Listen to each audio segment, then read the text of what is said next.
Section 5.5 is on solving polynomial equations. So here are two other little formulas you should learn for factoring situations, factoring polynomials. The first is the sum of two cubes. In other words, we have a cubed plus b cubed. So we're adding together two cubes, and that factors into a plus b times the quantity a squared minus ab plus b squared. The difference of two cubes, so again you have a cubed and you have b cubed, but this time you're subtracting. That factors into a minus b times the quantity a squared plus ab plus b squared. Notice kind of some similarities between these. With the sum of two cubes, it starts with an a plus b. With the difference of two cubes, it starts with an a minus b, so that kind of makes sense. They both have an a squared at the front, a b squared at the back, and an ab in the middle. But notice the sign in front of AB is the opposite of what it is. So the sum of two cubes starts with an a plus b, but it has a minus AB in the middle. The difference of two cubes starts with an a minus b, but it then has a plus AB in the middle. So you'll need to learn those two formulas. So let's try each one of these. So factor each polynomial, and what I'm recognizing is that x cubed minus 64 is actually a difference of two cubes, because 64 is equal to 4 to the third power. So I could say this is the same thing as x to the third power minus 4 to the third power, which means that a in my formula would be equal to x, and b in my formula would be equal to 4. So now we just plug it into the formula, which was a minus b times a squared plus ab plus b squared.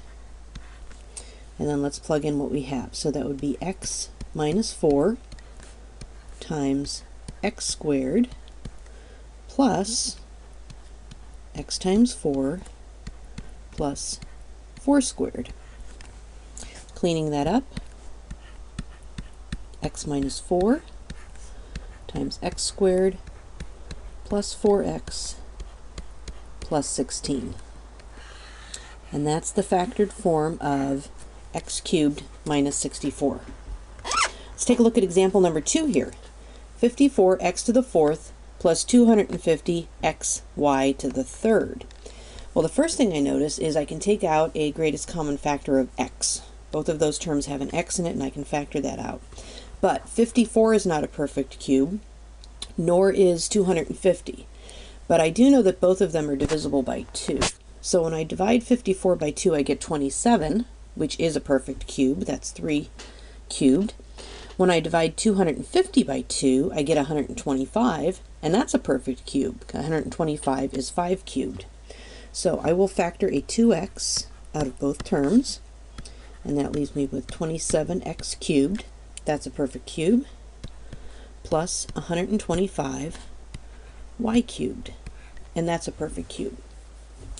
So looking at this is the same as saying, well, I'm just going to have my 2x hanging out there, okay, and then I have, this is 3x cubed, because 3x cubed is 27x cubed, plus 5y cubed. 5y is 125, and y cubed is y cubed. So in my formula, a is going to equal 3x, and b is going to equal 5y. So the formula, a plus b times a squared minus ab plus b squared. Plugging in what I have, I'll have 3x plus 5y, that's a and b, times 3x squared, because that's my a squared, minus a times b, plus my b squared. Maybe I should have put square brackets around that. There we go. And cleaning that up a little bit, don't forget I will have my 2x. I can't forget about my 2x that was out in front. and then 3x plus 5y. Then let's clean up what's inside the square brackets here. The quantity 3x squared is 9x squared. Negative 3x times 5y is a negative 15xy. And the quantity 5y squared is 25y squared. And that's my final answer.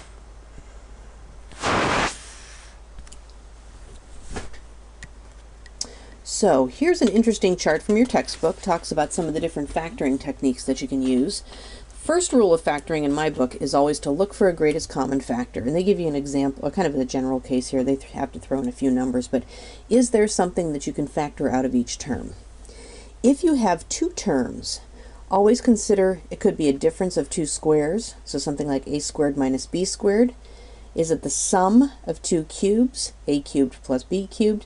Or is it the difference of two cubes? That would be a cubed minus b cubed, in which case you have these formulas here.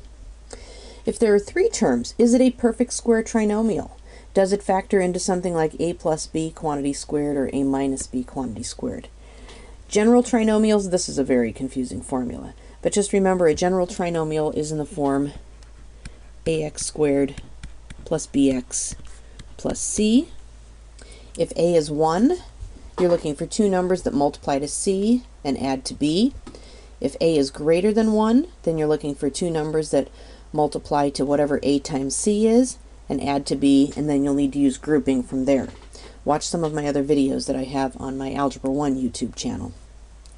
If you have 4 or more terms, you should always try to look for grouping. After you've taken out a greatest common factor, look for grouping, and we'll go through that in the next example. I kind of like grouping. It's one of my favorite ways to do factoring. So, next set of examples says factor each polynomial. And I have, oh my gosh, 30ax minus 24bx plus 6cx minus 5ay squared plus 4by squared minus cy squared. Well, first of all, I've got 6 terms, so the first couple ones aren't going to work. I don't see any greatest common factors in all 6 of those terms, but I do see that, let's see, I've got x's in all my first 3 terms, and I've got a y squared in all of those terms. This is going to be a perfect candidate for grouping. I'm going to group the first 3. I'm going to group the last 3. Grab that minus, put a plus up there. And now, out of each set of pink parentheses, I'm going to take out a greatest common factor. For the first one, I think it's going to be a 6 and an x. So 6x, and that will leave me with 5a minus 6b plus c. Okay? Out of my second set of pink parentheses, since it starts with a minus, I'm going to take a negative something out, and I think the only thing I can take out is a negative y squared. Sorry, negative y squared. That's going to leave me with 5a. Whoops, I made a mistake back here. That is not a 6, that should be a 4. Sorry about that. 5a plus 4b.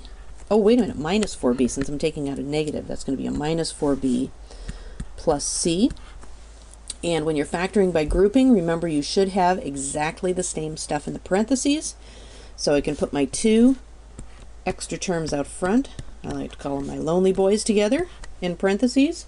And then my common factor in both terms. And nothing else can be taken out. This isn't a difference of 2 squares. So that's my final answer. Let's take a look at another example here. Wow, x to the 5th plus 4x to the 4th plus 4x to the 3rd plus x squared y cubed plus 4xy cubed plus 4y cubed. Okay, again 6 terms. Again, I'm seeing a bunch of x's here. I have x's here, but I also have y cubes in those. So I'm going to go grouping. Group my first 3, group my last 3, and start looking for common factors. Common factor in this, I think, is going to be an x cubed. So that'll leave me with x squared plus 4x plus 4. Ooh, I think that can be factored. I think it can. Yeah, that can be factored.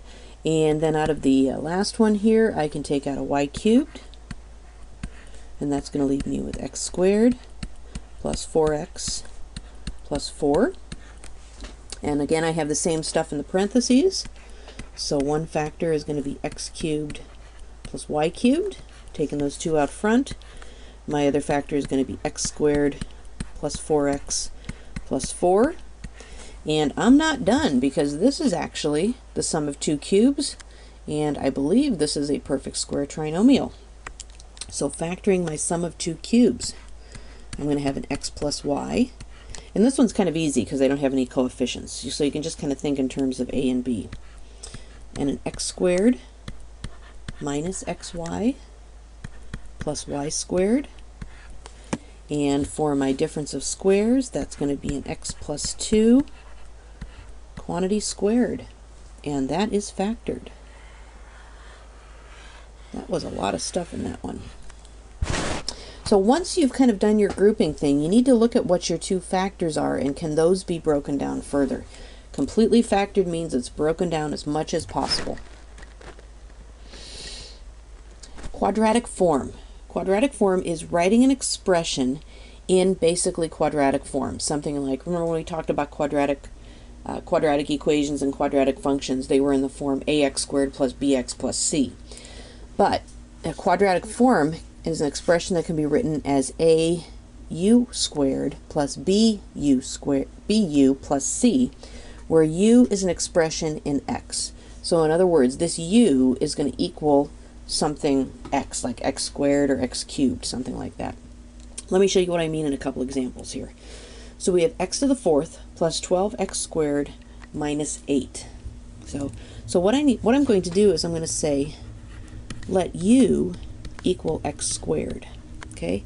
Then I can write this as, since u is x squared, this is really going to be u squared. Because if u is x squared, and x squared squared is going to give me x to the fourth, plus 12u, since u is x squared, minus 8, or what they're really looking for is x squared squared plus 12, and I'm going to put that x squared in parentheses, minus 8. So in other words, instead of thinking of this as x to the fourth, I'm going to think of it as x squared squared. Instead of thinking of this as, like actually an x squared, which we would usually start with, that's just a term unto itself. We're going to use this in the next set of problems to actually solve some equations. Okay, second example here, and that's our final answer. That's kind of what we're looking for right there. Next set of problems, next problem we have 9x to the 8th minus 21x to the 4th plus 12. One of the key things is if you can write it in quadratic form if you've got kind of this exponent is twice as much as this one. Notice that in regular quadratic form we would have an ax squared and a bx, where the x squared is kind of twice the x. So in this case, I need to have x squared. I'm going to let u equal x to the fourth. Okay, so I can write this as 9u squared minus 21u plus 12, or now substituting in x to the fourth, 9 x to the fourth squared minus 21 x to the fourth plus 12. And that would be written in quadratic form because it's basically 9 times something squared minus 21 times the same thing plus 12. Now we're going to use that to help us solve some equations and use our quadratic factoring techniques. But notice this is not a quadratic equation since it starts with x to the fourth. So I'm going to start by rewriting it in quadratic form. Since this is an x to the fourth and an x squared, I'm going to let u equal x squared. And now I'm going to write this as 4u squared minus 8u plus 3 equals 0. And now I'll factor this to save us a little bit of time. I already did that. 2u minus 1 times 2u minus 3 equals 0. Now don't get thrown off by the u. Just think of it as x. And when you're going to factor this, Remember, you're going to look for two numbers that multiply to 12 and add to -8 and do the whole factoring by grouping thing. To save us some time, I just went ahead and did that. So this is going to give me 2u minus 1 equals 0, 2u minus 3 equals 0, or 2u equals 1, u equals 1/2, 2u equals 3, or u equals 3/2. Now, what I'm looking for is what x equals, not what u equals. So now's the time to substitute x squared back into here for u. So if x squared equals 1/2 and x squared equals 3/2, now I'm kind of back in a little more familiar land. I know what to do with this. Take the square root of both sides. So x is equal to the positive or negative square root of 1/2. X is equal to the positive or negative square root of 3/2.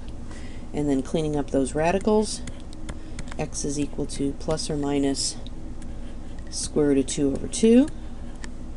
And x is equal to plus or minus the square root of 6/2.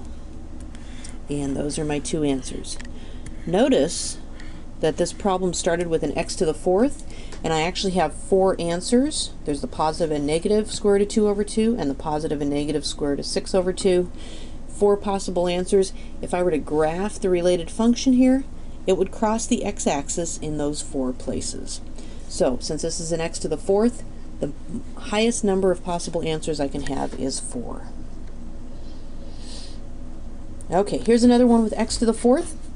So let's say, let u equal x squared, and I'm going to write this as u squared plus u minus 90 equals 0. Factoring that, I will get u plus 10